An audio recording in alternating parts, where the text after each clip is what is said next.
If there were an angel in your house, the first thing you would notice might not be light, wings, or anything dramatic at all. You would notice interruption. That is how angelic visits work in Scripture. They step into ordinary rooms and make the ordinary feel less stable. A kitchen, a doorway, a field, a prison cell, a small room where someone was doing nothing more than tending a day that looked completely normal. Then, heaven leans close, and the room changes before the eye even understands why. That is the deeper pattern behind the stories. In Genesis, Judges, Luke, and Acts, angelic presence is never just about curiosity. It is about a collision. Something hidden breaks the surface. Something near but unseen becomes impossible to ignore. And if that happened in your house, you would not just notice a visitor. You would notice reality itself becoming louder. Number 1, the air would feel heavier than before. The first sign would be subtle and then impossible to dismiss. The room would still look like your room, but it would stop feeling empty in the same way. In Scripture, people often sense this before they understand it. Manoah and his wife in Judges 13 do not begin with a theology lesson. They begin with awe, confusion, and the weight of something beyond them. The house becomes a place where human routine can no longer pretend to be self-contained. That is what holiness does. It changes the air around common things. A chair becomes more than a chair. A table becomes a witness. Even silence feels different, because silence is no longer blank, it is charged. I think that is one reason biblical encounters with angels are so often quiet at first. Heaven rarely arrives like a performance. It arrives like pressure, the kind you feel in your chest before you can name it. And that pressure does something important. It exposes how much of life runs on autopilot. You may have been moving through the same room every day, but when God sends a messenger, the room starts telling the truth. It is no longer just a place to live. It is a place where God is near enough to interrupt. Number 2, fear would come before curiosity. We often imagine curiosity as the natural response to something supernatural. The Bible tells a different story. The first response is usually fear. Mary in Luke 1 is troubled. The shepherds in Luke 2 are terrified. Daniel falls down. Zechariah is shaken. Angelic presence does not flatter human confidence. It exposes how small we feel when we suddenly realize we are not alone in the room. That matters because fear reveals what we actually believe about control. We like surprises when they are safe. We like mystery when we can stop it with a swipe of the finger. But a real encounter with the unseen would not feel like entertainment. It would feel like being seen. And that is harder. I have noticed that many people call this kind of fear anxiety. But sometimes it is not random anxiety at all. Sometimes it is the body recognizing that a much larger reality has entered the house. We live in an age that craves spiritual experiences and yet is terrified of holiness. We want the comfort of heaven without the exposure of heaven. The angel says, "Do not be afraid," not because there is nothing to fear in the moment, but because fear is the human reflex when heaven becomes close enough to touch. It is not a soft reassurance. It is a command to keep your soul from running when the light begins to strip away the masks you have learned to wear. Luke repeats that line for a reason. It is not there to deny the trembling. It is there to guide it. So yes, you would notice fear. But not because the angel is evil. Because your life would suddenly feel less sealed off than you thought. Number 3, the message would matter more than the messenger. People get stuck on appearance because appearance is easier than obedience. Scripture does not let the messenger become the main event. Again and again, the angel speaks. And the point is not, "Look at me." The point is, listen. In Luke 1, Gabriel's words to Mary are not decorative, they change history. In Acts 10, an angel's role is not to replace the gospel, but to prepare the way for it. The messenger is real, but the message is larger. That is a pattern worth noticing. Angels are never the destination. They are the interruption that redirects attention.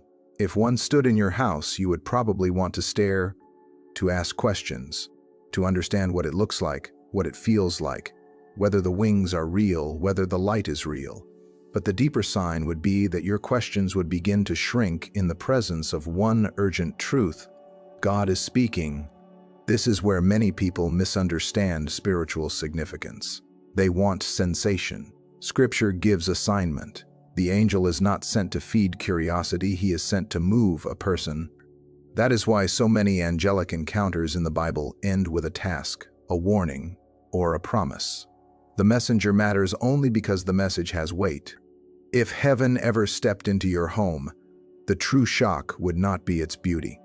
It would be its purpose. Number 4. Hidden things would start coming to light. An angelic visit would make concealment harder, not because the room suddenly becomes magic, but because hiddenness does not survive well in the presence of truth. In Luke 1, Elizabeth's hidden pregnancy is revealed. In Matthew 1, Joseph's silent confusion is met by a dream that clarifies what he could not see. In Acts 12, Peter's prison chains are broken in a way no human plan could have managed. Heaven does not merely decorate reality, it exposes it. That is why biblical messengers so often arrive at moments of hidden distress. They come when the heart is split between what can be said and what has been buried. If one stood in your house, you might first notice that the corners of the room no longer feel neutral. The unopened drawer, the unsent message, the apology you keep postponing, the fear you have named in every possible way except honestly. Some things would feel suddenly too visible. I know that feeling. There have been seasons when I wanted God to step into my life but secretly hoped He would not look into the drawer where I had stored the resentment I was not ready to release. But light never negotiates with darkness. Not because the angel is judging you, because truth has entered the room. There is a severe mercy in that. We are often attached to what stays hidden because hidden things can be managed. They can be denied, renamed, and carried longer than they should be. But once the light comes near, management starts to fail. That is not cruelty. That is mercy wearing a sharper face. It means the lie is losing its shelter, and the house changes when that happens. It becomes less like a hiding place and more like a threshold. Number 5. The ordinary would start to feel like a threshold. One of the strangest things about angel stories is how often they happen in ordinary locations. A field, a road, a prison, a home, a stable. This matters because Scripture keeps insisting that holy moments are not confined to holy architecture. God's messengers move through common space, which means common space is not as common as it looks. If an angel were in your house, the doorway would stop feeling like a simple doorway. The hallway would feel like a place where decisions echo. The kitchen would feel like a place where answers arrive. The window would become more than glass and frame. You would start to sense that you are standing at the edge of something larger than daily life. That is how Jacob felt in Genesis 28 when he woke from the dream and said, "Surely the Lord is in this place," not because the ground had changed, but because his understanding had. The place had always been a place. Now it was a threshold. This is one of the great biblical reversals. God is not waiting only in temples made with hands. He can turn a room into a doorway. He can make an ordinary night into an invitation. He can make a private house into a scene where heaven reminds you that your life is already more open than you assumed. The angel does not create God's nearness. He reveals it. So yes, you would notice the threshold. And once you do, the question is no longer whether God can enter the house. The question becomes whether you are willing to live as if He already knows the shape of every room. Number 6.